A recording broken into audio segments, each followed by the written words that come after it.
Hello everybody, so welcome to this first video on the so-called problem of house division, in which I will start treating this topic. And well, it's a challenging one because there's a lot of entanglement, as you can see in this picture here, and we try to unravel all this material by means of the things that Robert Schmidt said about them in this handout that you see the first page of here, and the quite long, I believe it's over 24 hours of conversation that he had with two interlocutors about this topic, asking them questions and explaining a lot of things that he had found with studying this material. This was in 2016, and the last time that Robert presented something on this issue was in 1996. So that was 20 years before this audio recording, and nothing much had changed in the investigations that astrologers did in the topic of these house divisions. So it's a very interesting topic, and well, let's try to unravel it. That will take a lot of videos, I guess, simply because it's quite daunting material, and it's quite a challenging thing to investigate and to try to come to grips with, especially in delineating horoscopes and charts. So let's have a look at this material. So yes, here we have the invitation that I sent out with the promo video. So yeah, I'm glad some people will want to join me. As I said, this is quite complex material, and it often rubs people the wrong way simply because they have experienced working with astrology via several house systems. I mean, divided amongst the astrologers, they all have their own system of using houses, or rather the better term would be places, because houses refers to a domicile, which is another concept having to do with planets and their images, but that's something else. So yeah, this is quite a complex investigation, and I think some people might have the idea, so I'll put that on my to-don't list simply because it's too challenging and too difficult to approach and come to grips with. So, but let me first say something about what Schmidt said about this, because the accusation was made that Schmidt was teaching sort of doctrine, and that he had found something and that he wanted to push on this astrology as such. And in response to that, he said, I don't teach doctrine, I don't just communicate doctrine. I'm trying to get across how the Greek astrologers saw and experienced what they were doing.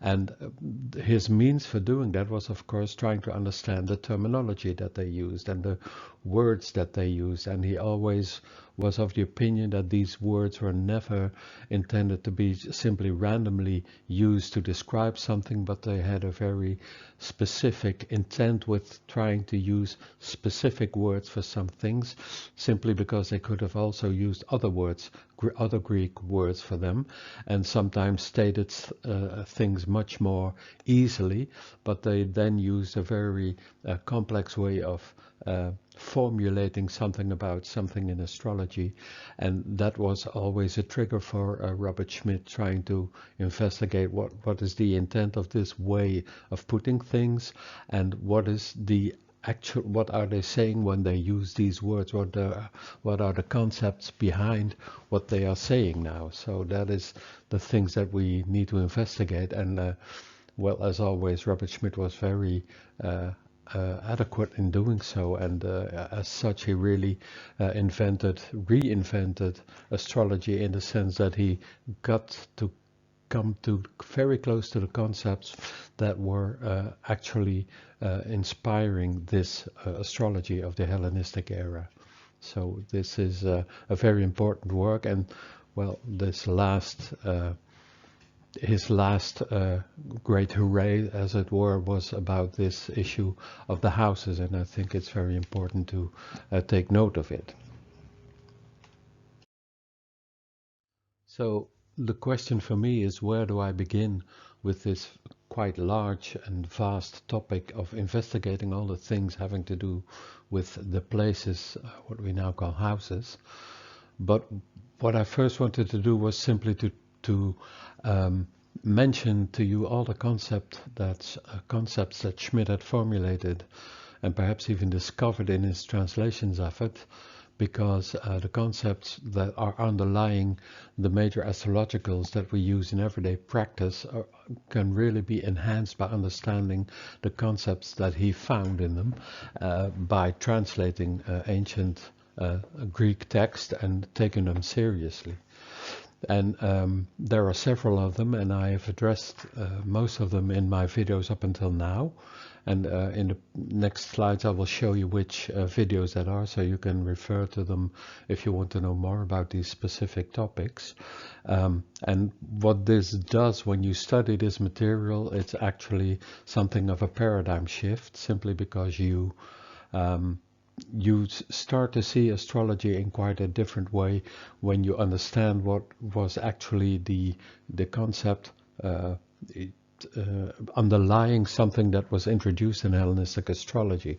So that is a very interesting thing to discover, and I'll show you which ones that Schmidt in his vast career of trying to restore Hellenistic astrology was able to do with them. Now, the most fundamental principle underlying all Hellenistic astrology, and I dare say most astrology up until now, is the overall concept of astrology as a science, as a practice, and that has to do with the fate concepts, which are pronoia, heimarmenē, and tuchē. So astrology being the study of fate. So yes, and then we have, of course, the Wheel of Fortune, the Russian roulette, which is depicted in many ancient pictures of it, describing what a fate actually concerns, so the Wheel of Fortune, etc. But in a more modern sense, it is actually the question about what makes an individual, and I presented this in a video, in a webinar that I did for Acquaint Bava, Adam Ehlenbaas in Nightlight Astrology, and I explained it in this way, that we have the idea of man in theory, which is the essential man. We are all men, even when we talk about people of a different race. In essence, we are all men, and that's man in theory, as it were, and man in reality is actually the individual man. You have all sorts of different people, all sorts of different backgrounds, etc. And then you can say that the individual human being is shaped by his or her life, which is, of course, by events which are strongly influenced by what we now call fate. And that has nothing to do with determinism in the sense that it's inescapable or something like that, but it has to do with a certain view of the world, a certain worldview that had inspired this principle. And of course, this was all about explicitly addressing everything having to do with change in somebody's life, the world of coming to be and passing away in which we all live. And that's also the reason why the lot of fortune is the archetypal lot of this astrology. It's the focus point of this astrology simply, and that's the reason why the lot of fortune is so important in all these investigations. So you can check out this video of mine, which was the first one that I did for Acquaint Bava, Nightlight Astrology, on the 7 Hermetic lots, but I then had to also address the issue of what fate actually is. So that's an interesting one. So when you want to know more about this, please refer to that video on my YouTube channel, and then you will learn a lot about this. But this is the first concept that Schmidt made explicit, and that was very interesting and very revealing as to what it all meant, this astrology, and why it was presented in the way that it was. Another very important concept having to do with planets being in images and their essential dignities is captured in the phrases having to do with oikeiosis, which is familiarization, and the guest-host relation. So yeah, this is an oikos, and several planets have it as their domicile, so to speak, but it's also important to understand that they all have different functions for the specific oikos for this specific domicile, being of course an image of one of the 12 images of the zodiac. So that's interesting to understand, and it's really a very good example of how revealing such a concept can be, and trying to understand what is meant when we are addressing planets in a domicile. And you can again see a lot of it, learn a lot about it in this video presentation, which was also one I did for a webinar for the Nightlight Astrology. So let's have a look at what else was interesting in this principle of planets having a relation with essential dignities and several domiciles. Indeed, another one that was very interesting to understand was something quite revolutionary that Schmidt suggested, having to do with the domicile master of a planet, of a image, and the exaltation lord of a specific image. And I use the example of Downton Abbey, because Downton Abbey is owned by the master of the house, who says it's my house, but the butler is the one who manages and controls everything going on in the household of that domicile. And the interesting thing is that that idea of being the steward of the butler of a certain image has to do with the domicile master. So the domicile master has something to do with handling the goings on there, and the exaltation lord can be seen sort of as the owner of a place who is instructing his staff to do this or do that. So that's an interesting idea as well. So yeah, you can again refer to this video and you can learn all about that. One concept that Schmidt introduced having to do with planets being in domiciles of other planets was quite a breakthrough for me in understanding what's happening when a planet is found in a certain domicile and what the domicile master does with it, which is in this case the steward of the planet. So that's expressed in the guest-host relation, which was a very important principle in the Greek historical period, the idea of being a guest and a host, and that was a sort of sacred relation. So what you can state is, and I compared it with the image of a potter and clay. So the planet being a guest in a certain image is the potter, and he's allowed to bake something with the material that the host is presenting, and the host is sort of the clay that is presented to the guest in the domicile to use as its own will. So the end result of such a combination of principles is that you can ask whether or not the potter being a guest is an able potter or is able to do something with the clay that the host is providing him the planet with. So whenever a planet is in bad condition, so not quite at home in such an image, then the potter is sort of disabled or handicapped in producing something quite good. But however that may be, the host is offering his clay. So that for me was a very helpful way of understanding what is actually happening when a planet is the guest in a certain image, and what the steward, the host, the planet that is of course the butler of the domicile where this planet now is in, provides the guest with. So that really helped me understand quite good what's happening, and it helps you understand how you can formulate such principles, and they have been very helpful to me in, for instance, understanding what's happening in horary charts, etc. So yeah, this was a really breakthrough for me, and of course all this has to do with Schmidt's investigation in the idea of oikeiosis and the familiarisation process, and of course the guest-host relation. So another thing that was really important to understand in all the ideas, especially with the essential dignities, is that all the planets mentioned in the essential dignities of a certain image, a certain sign, are to be understood as the crew of that domicile. And one of the silly things that is done with this is they are counted up, and Schmidt was really adamant about that. He said when people start counting things up, they stop thinking.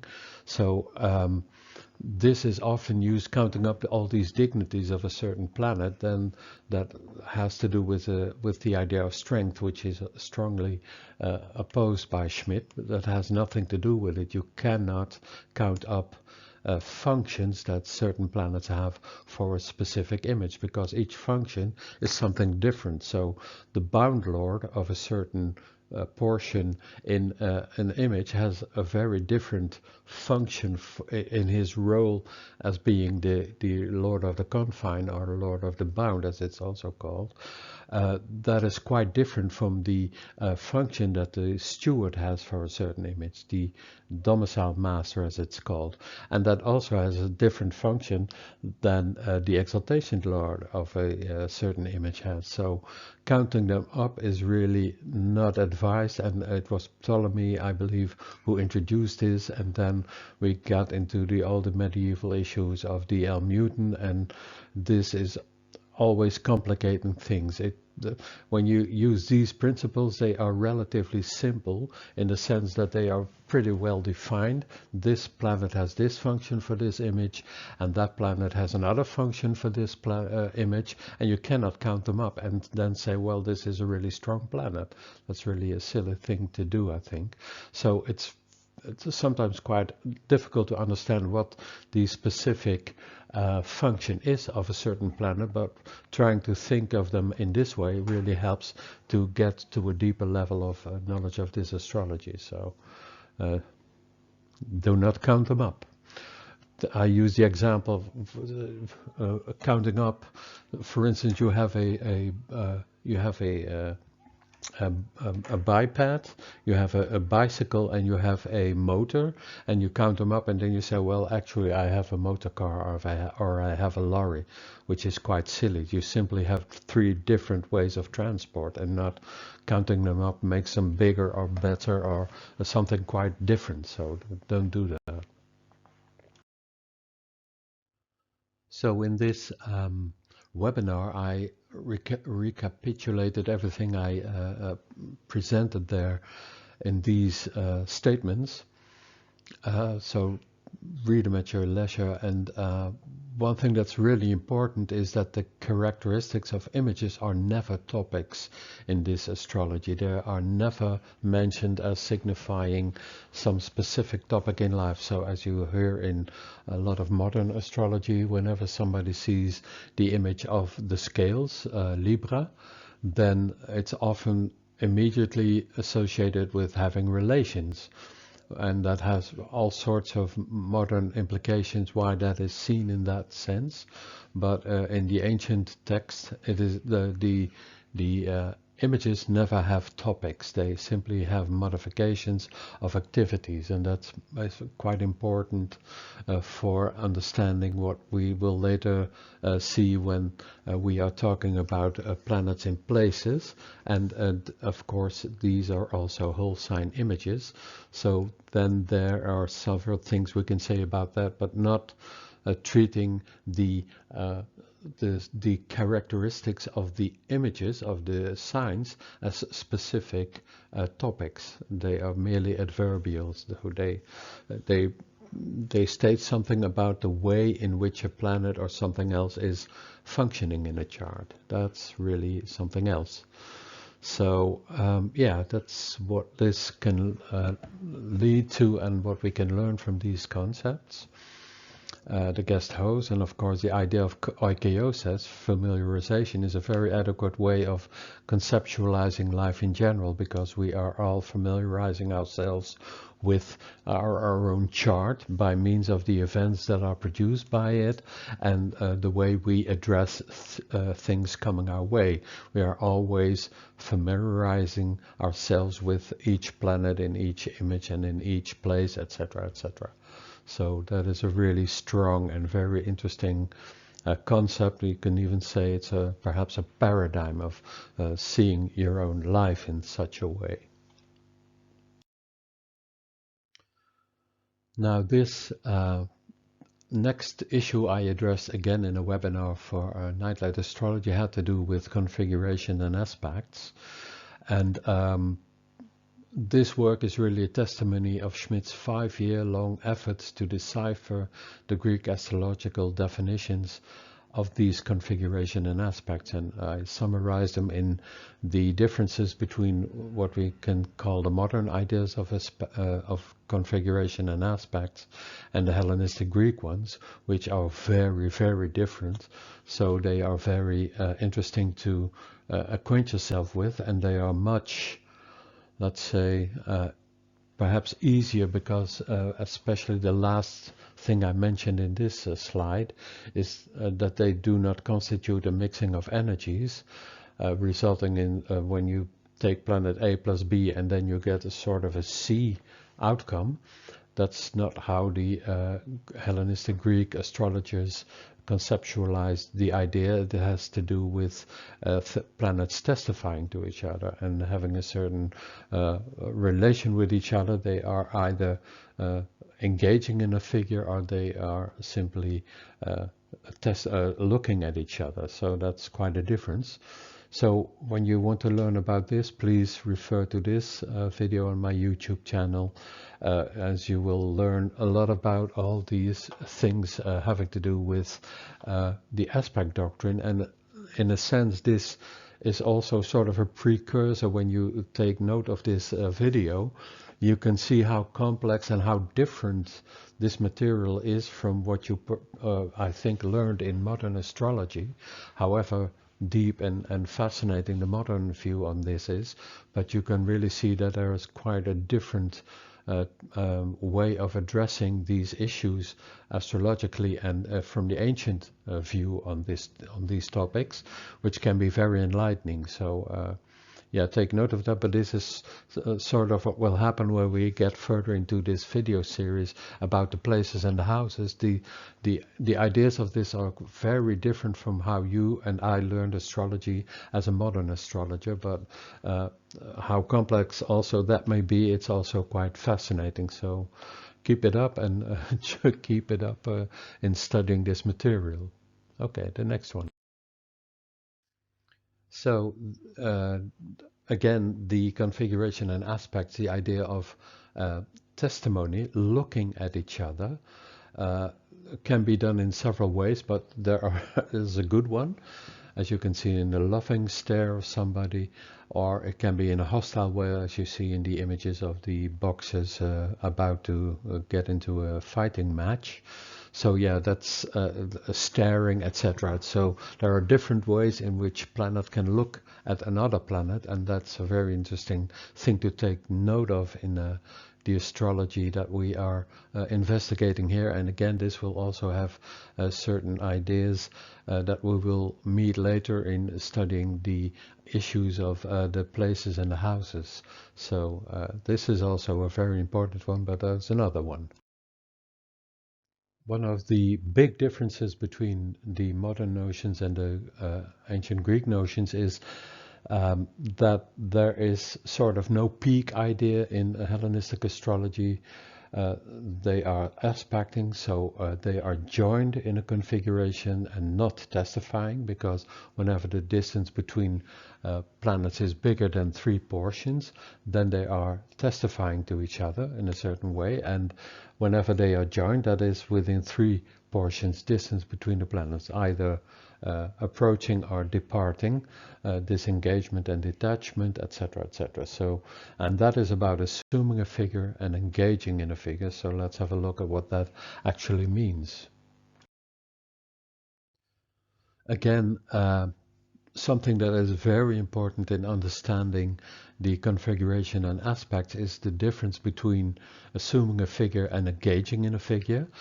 Assuming a figure is everything between planets which has a portionally distance more than 3 portions, because whenever planets are within a reach of 3 portions, then they are engaging in a figure.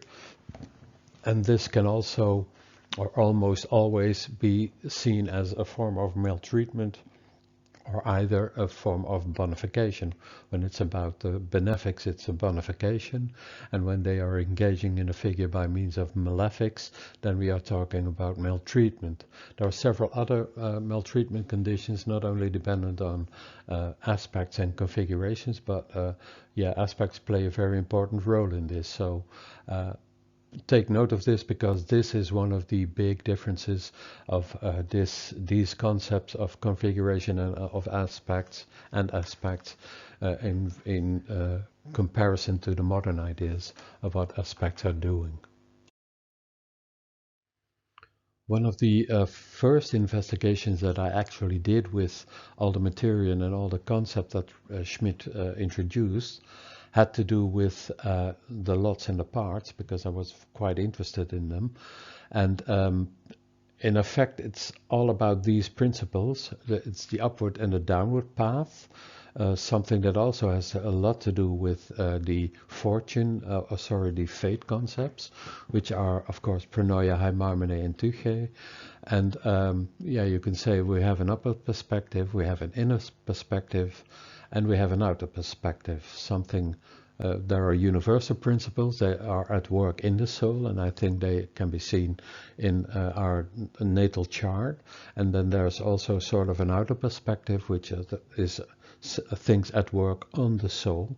And perhaps you can say that some house divisions also have to do with the latter part, the third one, things working on the soul simply coming from the outside. So, but okay, there's this downward path, things coming from universal principles, going down the ladder and then ending up in the world where they are all entangled and all in a mess, in the world of coming to be and passing away. So that's an important principle, and I addressed this in the first video that I did for Nightlight Astrology, and that turned out into quite a series with several videos on the Hermetic lots and lots in general, and you can read a lot about it there, but or listen to it and see how I presented all this material again thanks to Robert Schmidt, who introduced these principles as clearly as he did and as clearly as he could at the time.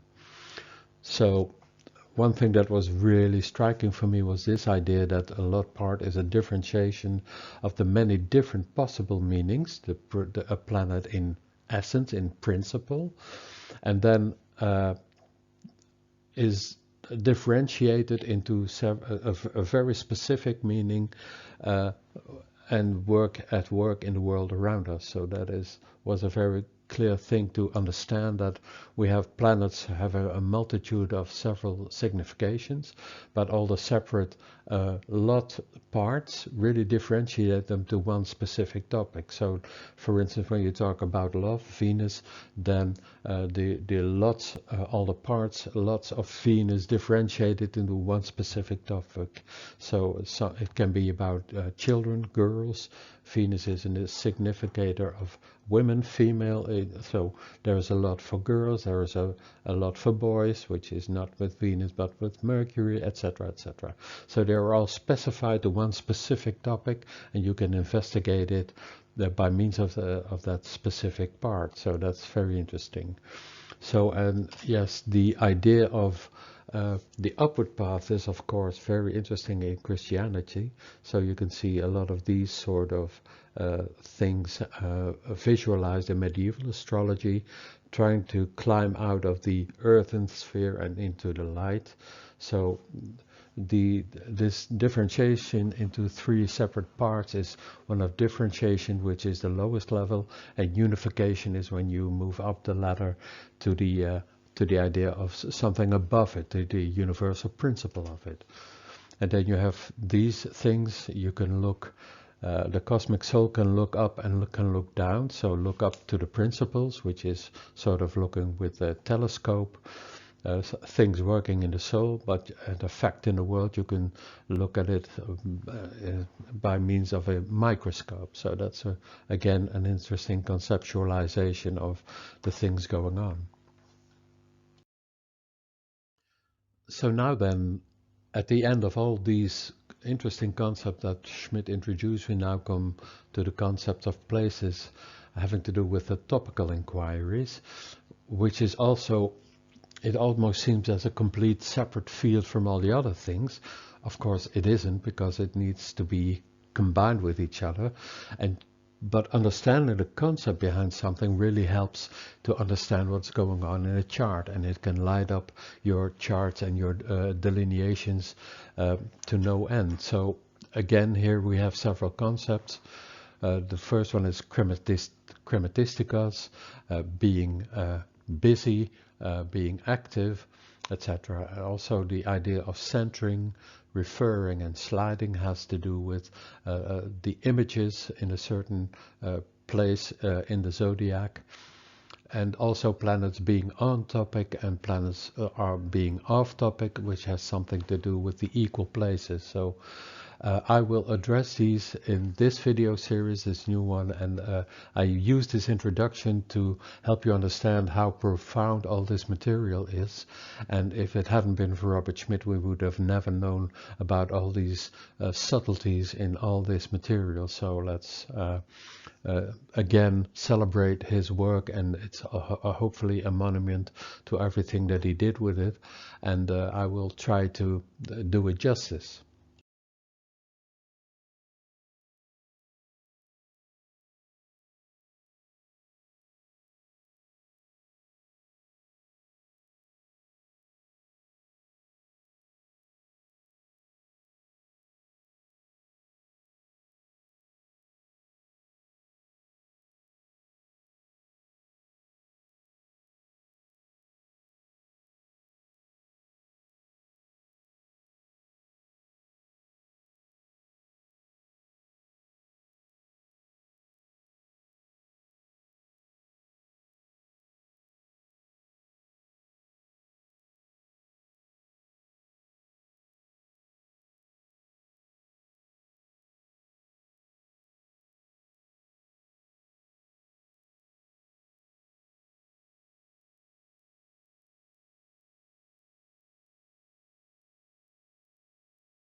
So again, let's delve into this material, into these issues, and let me first quote something that Schmidt said in one of the tapes of these conversations that he had.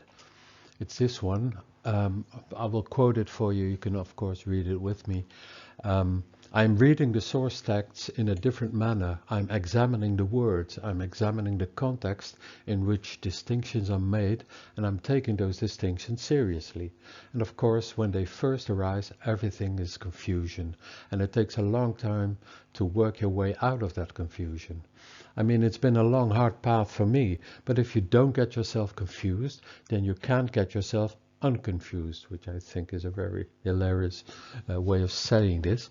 I mean, you'll just stay where you were and it's getting confused, and then working your way out of the confusion, you actually learn something. You don't learn anything from a survey of texts. It could be a starting point for something, but that's what I meant early on when I said I don't see anybody doing that. The situation is no different than the last time I tuned in, stayed in exactly the same place it was when I wrote this little article in 1996. Nothing's happened. This is the kind of work that has to be done in order to resolve problems.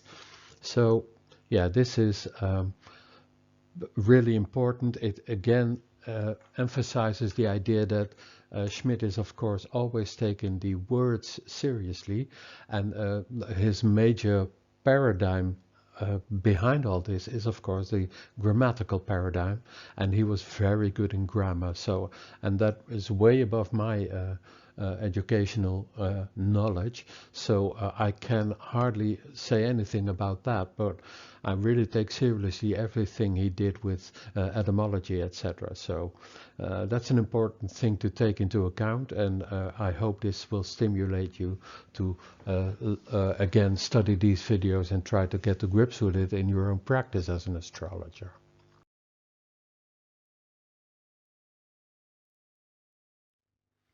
So I again ask the question, especially for myself, where to begin. As you can see in this bit comical image I use very often is everybody uses a certain specific division of cusp systems in calculating house systems they are called. And the question also is, why is it called a system? There are could also be called several methods for topical investigation, but we need to address this, and everybody is very adamant about what system to use. And I said in the promo video, I was taught astrology with Placidus house cusps, and they seemed very natural to me, and until Schmidt came on the scene and started talking about whole sign places, and well, that was of course a bit confusing, and it took me a while to get used to that idea that I had to use whole sign places, and then reading again this text of his on the so-called problem of houses and house division, then it all fell apart because I was doing something really having to do with hubris, using only whole sign places. So that's quite difficult. Where do we begin? So how do we start the argumentation for what Schmidt presented in his talk about these methods of investigating the issues? So I thought we have to start with a new slate. We have to rethink everything that we think we know about the division of places. And I will start with an issue that gets a lot of astrologers really on edge, and it certainly did when I presented my promo video. I got a lot of flack by some astrologers really thinking I was going to debate the issue of the MC by portion degree.